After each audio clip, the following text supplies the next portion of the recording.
గురుగారు మీరు భగవద్గీత గాని, ఆహ్, హ్మ్. ఏవైనా భాగవతం కానీ, రామాయణం కానీ, హ్మ్. గ్రంథాల్ని చాలా అద్భుతంగా అందరికి అర్థమయ్యే విధంగా చెప్తూ ఉంటారు. అయితే శ్రవణం చేయడం చాలా బావుంటుంది. అయితే ఈ చదవటం కానీ, శ్రవణం కానీ ప్రస్తుతం ఉన్న యువత దీన్ని అంతగా స్వీకరించలేకపోతున్నారు. హ్మ్. వారికి ఈ గ్రంథాలది సారం అందాలి అనంటే ఏదైనా మార్గం ఉందా? ఇప్పుడు యువత చాలా బాగా స్వీకరిస్తున్నారు. మన అనుభవంతో. హ్మ్. ప్రపంచవ్యాప్తంగా నా ప్రవచనాలు వింటున్న వాళ్ళు యువతే ఎక్కువ ఉంటున్నారు. అవునా? వాటి సూపర్ గురుగారు. వాటిని స్వీకరిస్తున్నారు. ఆహా! జీవితంలో అమలు పరుచుకుంటున్నారు. హ్మ్. అది నాకు చాలా ఆనందం కలిగిస్తుంది. ఎక్కువ గ్రహిస్తున్న యువత మాత్రమే. వాళ్ళు ఎలా అయితే గ్రహిస్తారో అలాగే చెప్తున్నాం మేము. ఆహాహా! అంటే నేటి కాలం, నేటి పరిస్థితులు, పరిష్కారాలు దృష్టిలో పెట్టుకునే రామాయణ, భారత, భాగవతాన్ని చెప్పాలి. అదే చేస్తున్నాం. ఒక సమస్యొచ్చినప్పుడు ఎలా ఎదుర్కోవాలి గురుగారు? ఇందాక ముందే చెప్పినట్టు ధర్మాన్ని ఆచరిస్తూ దైవాన్ని ఆశ్రయిస్తే ఎలా ఎదుర్కోవాలనేటువంటి స్ఫురణ భగవంతుడు ఇస్తాడు. తప్పకుండా ఎదుర్కోగలం. అసలు ఆహ్, హ్మ్. ఏదైనా కూడా ఎంత సరళంగా, ఎంత చక్కగా మాకు తగ్గట్టుగా చాలా చక్కగా వివరించారు. ముఖ్యంగా ఏంటంటే ఏదైనా ఒక ఆరాధన కానీ, ఒక హ్మ్. పూజ కానీ, సంప్రదాయం లేని వాళ్ళు హ్మ్.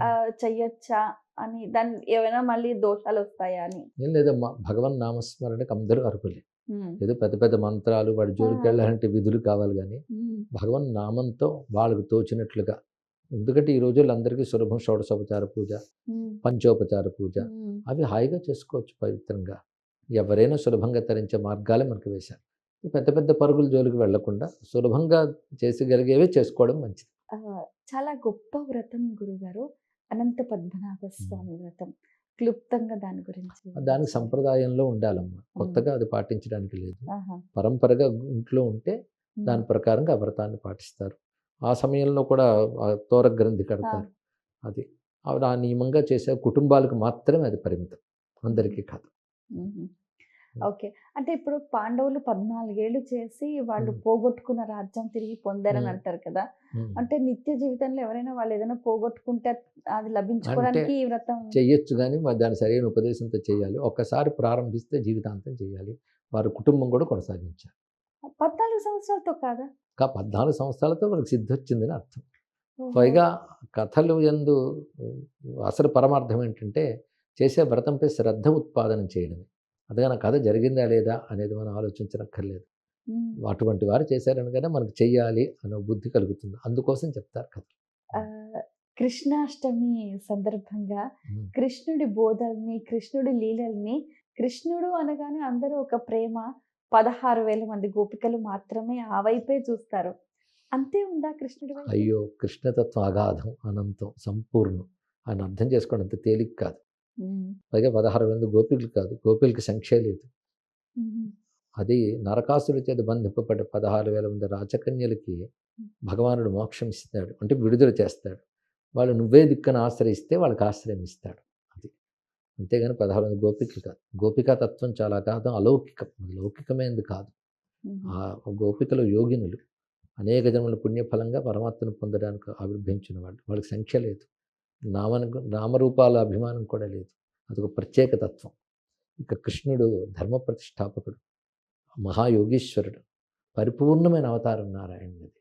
అందుకు కృష్ణతత్వం అగాధం. ఈ కృష్ణాష్టమి సందర్భంగా ఆయన కృపను ముందు వేడుకోవాలి. ఆయన అనుగ్రహం లేకపోతే ఆయన అర్థం కాడు. ఓహో! అంతే ఆయన దయతో శరణు వేడాలి. సంపూర్ణమైన నారాయణ స్వరూపమే కృష్ణుడు. అయితే అందరూ కూడా కృష్ణుడు దొంగ అని, లేపోతే కృష్ణుడు మాయవాడు అని, హ్మ్. కృష్ణుడు మాంత్రికుడు అని, హ్మ్. ఇలా రకరకాలుగా పాపం అన్ని నిందలు, అపవాదాలే ఎక్కువగా అది కనిపిస్తూ ఉంటాయి. లోకంలో నెమ్మదిగా వాడికి వాడు తోచింది కల్పన చేసుకొని పెంచేసుకున్నారు. హ్మ్. అసలు భాగవతం చదవాలి. అసలు భారతం చూడాలి. అవే మేము చేస్తున్నాం. దానివల్ల కృష్ణ పరమాత్మ చెప్పాను గదా! సంస్కారములు బాగున్న వాళ్ళకి భగవంతుడు అర్థమవుతాడు. దుష్ట సంస్కారం ఉన్న వాళ్ళకి శిశుపాలుడు లాంటి వాడికి కృష్ణుడు ఏం అర్థమవుతాడు? సనాతన ధర్మం హ్మ్. ఏం చెప్తుంది? సనాతన ధర్మం సనాతన ధర్మాన్ని చెప్తుంది. సనాతనం అంటే శాశ్వతం అని అర్థం. ఆ పదానికి అర్థమే శాశ్వతం. ఇంగ్లీష్‌లో చెప్తానంటే ఎటర్నల్. ఎటర్నల్. సూర్యుడు తూర్పున ఉదయించును, పడమట అస్తమించును అనేది ఎలా మారదో సనాతన ధర్మం కూడా మారదు. ఏది ఆచరిస్తే మానవుడు అన్ని రకాల అభివృద్ధిని అంటే ధర్మ, అర్థ, కామ, మోక్షాన్ని పొందుతాడో ఆ బోధే సనాతన ధర్మం. అది ప్రధానంగా వేదం నుంచి లభించింది. కనుక వేదం చెప్పిందే సనాతన ధర్మం. అందులో చెప్పినవే మనకు అర్థం కావడం వల్లని రకరకాల కథలతో, రకరకాల బోధలతో పురాణములు అందిస్తున్నాయి. ధర్మశాస్త్రములు, ఇతిహాసాలు, కావ్యాలు అందిస్తున్నాయి. ఇవన్నీ కలిపి ఏం చెప్తున్నాయో దాని పేరే సనాతన ధర్మం. ఇది ఏ యుగానికైనా, ఏ మానవుడికైనా వాడికి తగ్గ విధానం చెప్పింది శృతిమాత. కానీ మళ్ళీ వేదం దగ్గరికి వచ్చాం. ఆ వేదం ఆవిర్భవించిన రోజే శ్రావణ పూర్ణిమ. అదే హయగ్రీవ స్వామి ప్రసాదించినటువంటిది. ఆయన అనుగ్రహం మనకు లభించాలి. చివరిగా మా ప్రేక్షకులకు మీరు ఇచ్చే సందేశం. ధర్మాన్ని ఆచరించాలి, దైవాన్ని ఆశ్రయించాలి. అది బాగా గుర్తుపెట్టుకుంటే సరిపోతుంది. మనం ఆచరించాలి అని కానీ గట్టిగా సంకల్పం చేసుకుంటే ఏది ధర్మమో భగవంతుడే స్ఫురణిస్తాడు. ఇది తెలుసుకోవాలి. ఏ ఒక్కరిని బాధ పెట్టకుండా ఉండడం నేర్చుకోగలగాలి. సత్యం తప్పకూడదు. అహింస అనే జీవన విధానం కావాలి. నిరంతరం ఈశ్వరుని యందు ప్రేమ పెరగాలి. అదొక్కటి. చాలా సంతోషం గురుగారు. మీ అమూల్యమైన సమయాన్ని కేటాయించి నిజంగా ఎన్నో ధార్మిక విషయాల్ని సవివరంగా సుశాస్త్రీయంగా మాకు తెలియజేశారు. ధన్యవాదాలు. వీక్షించారు కదండి. ఇది ఇవాల్టి మన ప్రత్యేకమైన కార్యక్రమం. గురువుగారు పెద్దలు చెప్పినట్టుగా మనం ధర్మాన్ని ఆచరించాలి, దైవాన్ని దర్శించాలి, సేవించాలి.